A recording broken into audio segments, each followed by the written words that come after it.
Hello super investors. सबके मन में एक यही सवाल है कि कल क्या होगा, सोमवार को मार्केट क्रैश होगा या नहीं होगा, और उसके अलावा अगले हफ्ते में मार्केट में क्या हो सकता है। बट सबसे इम्पोर्टेंट दिन है कि कल मार्केट का रिएक्शन कैसे होगा, इसके बारे में बात करेंगे। फ्रेंड्स देखिए, वॉर जो होता है उसका इमीडिएट इम्पैक्ट तो थोड़ा सा नेगेटिव होता ही मार्केट में।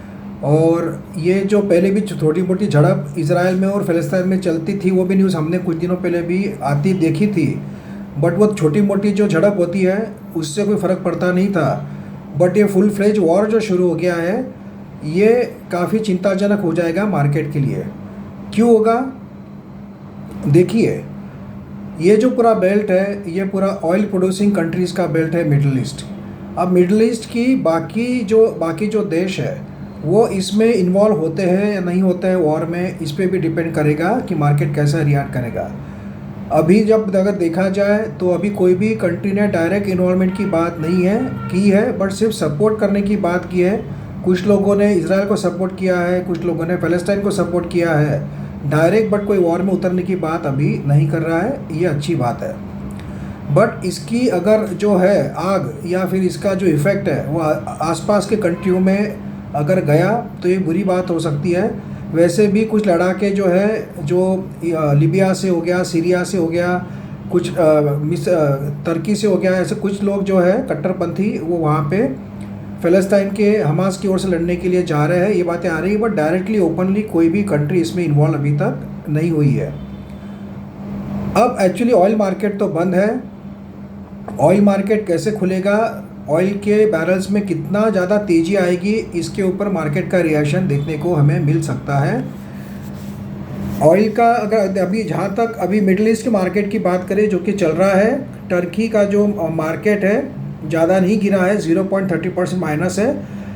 तेल अवीव इजराइल का मार्केट पहले काफ़ी नीचे खुला था, बट अभी 6.50% के आसपास नीचे चल रहा है। बट ये भी काफ़ी बड़ा क्रैश है। बट इजराइल का मार्केट क्रैश होना है तो स्वाभाविक है, तो उसमें इतना इफेक्ट नहीं पड़ना चाहिए। सऊदी अरेबिया का मार्केट 1.60% डाउन है।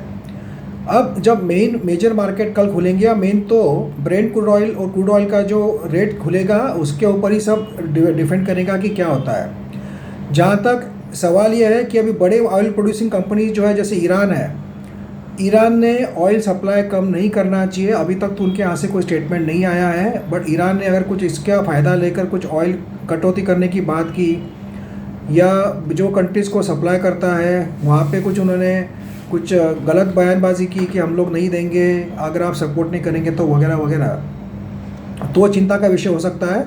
अभी तक जो सऊदी अरेबिया और रशिया, इनकी ओर से कोई ऐसा स्टेटमेंट आया नहीं है ऑयल कट प्रोडक्शन का करने का।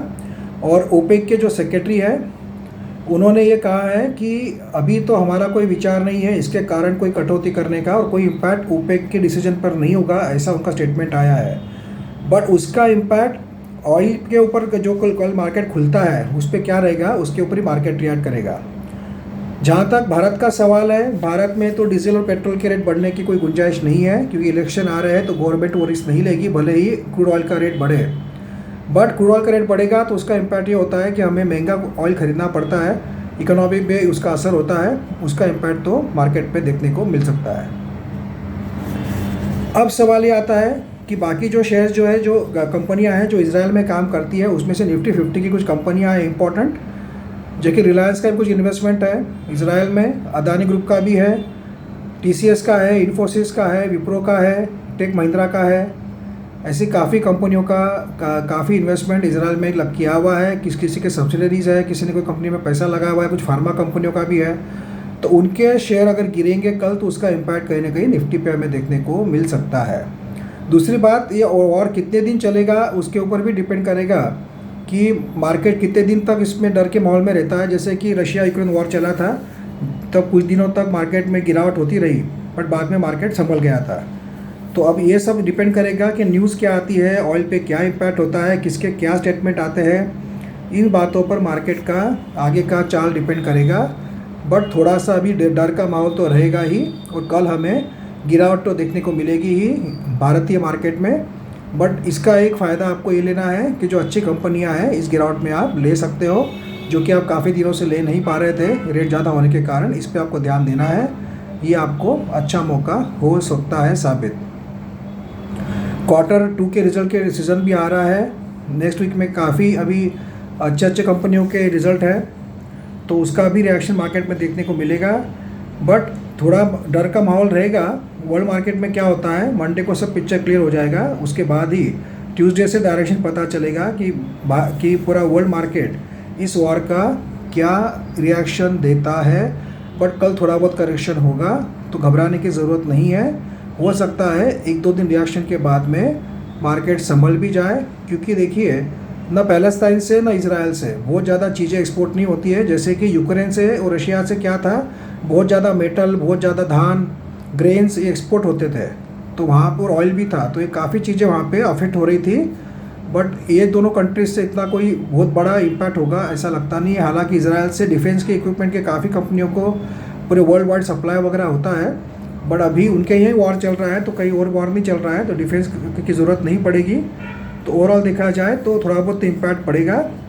और मेन तो क्रूड ऑयल के ऊपर सबकी नज़र रहेगी। क्रूड ऑयल जो है उसका रेट कितना शूटअप होता है या नॉर्मल ऊपर होता है, इसके ऊपर मार्केट रिएक्ट करेगा। हालांकि भारत की जो कंपनी इजराइल में काम करती है उसके शेयर्स में थोड़ा बहुत करेक्शन हमें एक झटका लगते हुए दिखेगा। हालांकि उनके रेवेन्यू में वहीं से पूरा डिपेंड आता है, ऐसा बात नहीं है। नॉमिनली रेवेन्यू उनका इफेक्ट होगा वहाँ से, इजराइल से। बट थोड़ा बहुत मार्केट की एक आदत होती है, थोड़ा झटका तो देते हैं, पहले सेल ऑफ होता है, फिर से रिकवरी आ जाती है।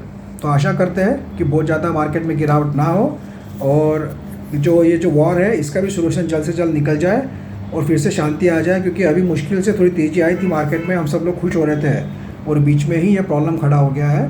But let's hope it should not last long. And friends, अगर आप चाहते हो जैकपॉट शेयर या आप चाहते हो आपका पोर्टफोलियो हमारी टीम हैंडल करे, तो उसके लिए व्हाट्सएप करके पूछ सकते हो 9545850000 इस नंबर पर। Thank you friends.